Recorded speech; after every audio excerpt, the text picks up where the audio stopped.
ماؤں بہنوں اور بیٹیوں کے دن کی مناسبت سے عملی طور پر ریاست آزاد جموں و کشمیر ہائی جیک ہو چکی ہے۔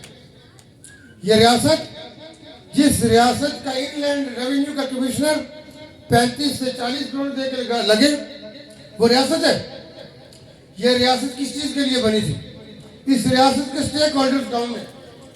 پاؤں رکھتا ہوں تو دعا اٹھتا ہے، لیکن ان ایم کو سوچ والوں کو یہ نہیں پتا کہ ہم ٹیکنوکریٹ نہیں ہیں، جڑیں عوام میں ہیں، عوام سے آئے۔ ریاست نہ ہائی جیک ہونے کے لیے بنی تھی۔ یہ ریاست جن کے ہاتھوں بنی ہے، ہمارے اسلاف، ہماری دھرتی، یہ بھول رکھتے ہیں کہ اس ریاست کو یہ یرغمال بنائیں گے۔ یہ ریاست اس ریاست کی آس کی بنیاد پہ ہماری مائیں اور بہنیں اللہ سے کے اس پار درندہ فوج کو فیس کرتی ہیں۔ یہ ریاست آف شور کمپنیوں کے لیے بنی تھی۔ اس ریاست کا ملازم آف شور کمپنیاں لگا، وہ پبلک سرونٹ ہو، کسی شعبے سے ہو۔ یہ بھول رکھتے تھے کہ ہمارے پاس یہ آئے ہیں، یہ بیوقوف ہے، ان کے پاس انفارمیشن نہیں۔ ایک جو جہاں بیٹھا ہے، جس کو میرے ایک ایک قدم سے تکلیف ہوتی ہے، وہ ذہن میں رکھے کہ اس کی ساری جنم کٹھیاں میرے پاس ہیں۔ وہ تصور نہ کرے کہ آف شور کمپنیوں کا ہمارے پاس انفارمیشن نہیں ہے۔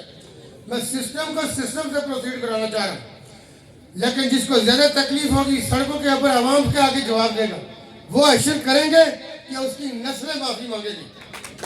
ریاست کے لوٹنے والے ہماری مائیں اور بہنیں، ان کا استحصال کس نے کیا؟ یہ شیلٹر ہوم کے لیے PC-1 نہیں بنتا 6 مہینے، اس کی چھٹیاں گزرتی ہیں سوئٹزرلینڈ میں۔ بیٹی آئی گی جرمنی سے، داماد آئے گا کویت سے، چھٹیاں منائیں گے سوئٹزرلینڈ میں۔ کام نہیں جانتا کون کر رہا ہے یہ۔ میں یہ بتاتا ہوں آج اپنی ماؤں بہنوں کے دن کے حوالے سے، تم کسی بھول میں ہو، تمہارے نقشے اور تمہارا کھلواڑ ریاست کے ساتھ بند کرو اس کو، وہاں تک پہنچائیں گے کہ تمہارے تصور نہیں ہوگا۔ تھوڑے کہے کو زیادہ سمجھنا، کسی بھول میں نہ رہنا۔ ہم نے قربانیاں دی تھی، مہاراجا نے ہم پنچ والوں پہ ٹیکس لگایا تھا چولہا۔ ہمارے بزرگوں نے کہا کہ مہاراجا انف از انف۔ انہی بزرگوں کے ہم انہی تلوار کو، اسی شملے کو، اسی جھنڈے کو لے کے یہاں کے سامنے بات کر رہا ہوں۔ یہ آف شور کمپنیاں چلانے والے، یہ پرائیویٹ لمیٹڈ کمپنی نہیں ہے۔ اس ریاست کے اندر ہر آدمی کو جو ملنا ہے، اس ریاست کا جو حق ہے، ان ماؤں بہنوں کے حیثیت دیکھو۔